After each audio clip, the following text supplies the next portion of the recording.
Dear students, today I am going to take up the lesson 6 from your blossoms.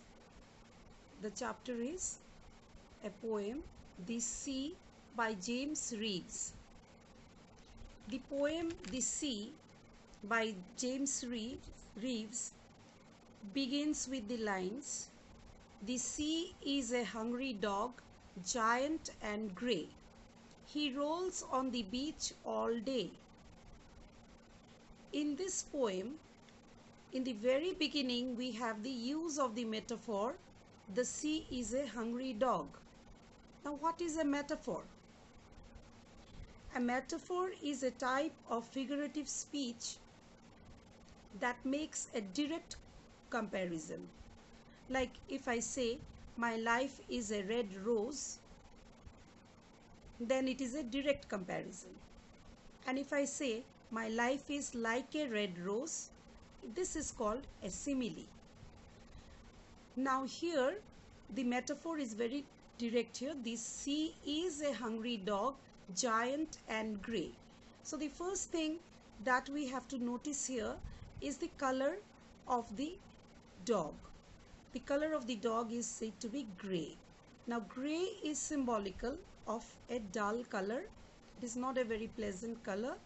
So it signifies some kind of sadness.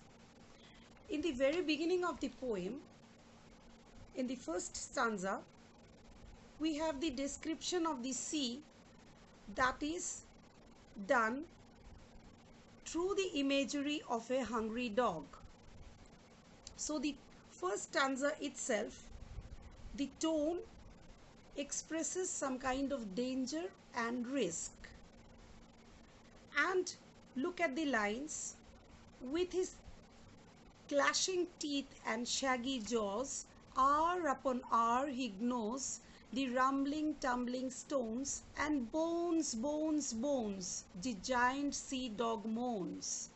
Now, when we look into these lines, we see how the sea is compared to a hungry dog that pounces upon its prey and it licks and chews, gnaws. Gnaws means chewing. So, hour upon hour, the sea, it gnaws the rumbling, tumbling stones. So, the erosion of the stones due to the hitting of the waves. The waves of the sea lashes against the rocks and pebbles, and the pebbles gradually erodes and the erosion takes place. So, this process is described by the action of the dog that pounces on its prey and it chews the bones. So this repetition of the bones 3 times and the moaning of the sea, it actually adds to the ominous tone of the poem.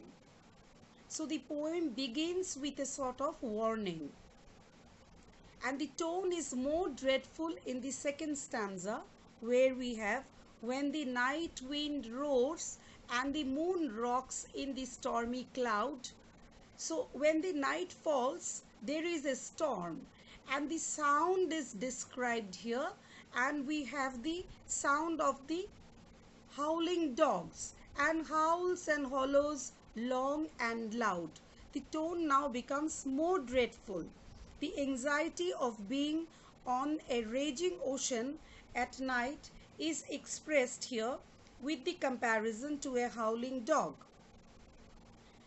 Now, James Reeves here is using a kind of imagery that is called oral imagery.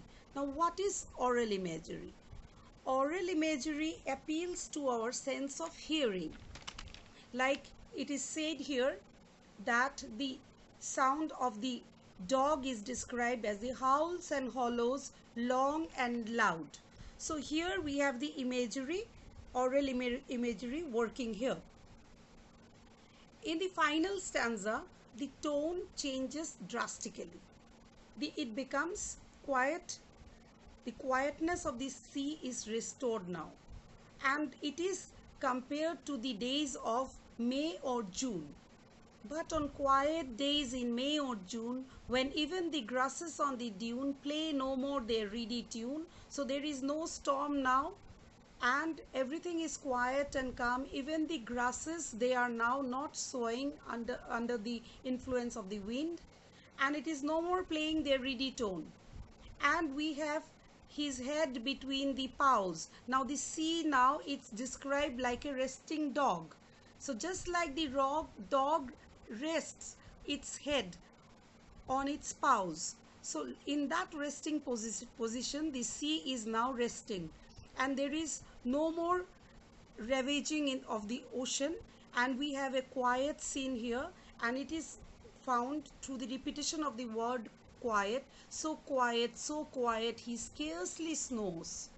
So we have the total, we have from the very beginning, we have the use of the metaphor of the hungry dog, and this metaphor runs throughout the poem, and we have the use of onomatopoeia in the poem, because there are some use of words like rumbling, tumbling, so it creates a sound effect. Here onomatopoeia occurs when a word resembles the sound it is describing.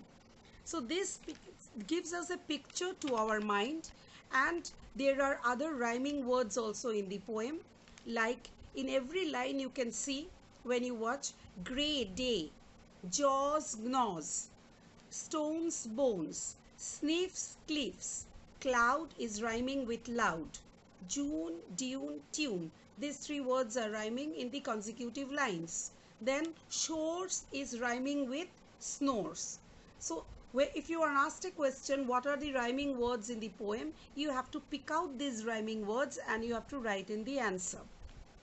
And throughout the poem, in the first two stanza, we have the hungry dog picture running, and which is giving us the feeling that something airy is happening, something which is not pleasant, something which is very scary. Now in the second stanza, the fear increases, the situation is more drastic, with the description of the sea becoming like the howling dog, and which is very ferocious. The ferocity of the sea is expressed by the imagery of the hungry dog now. Again in the third stanza, gradually the situation becomes calm and quiet, and we come to the end of the poem. So that's all for today. Thank you.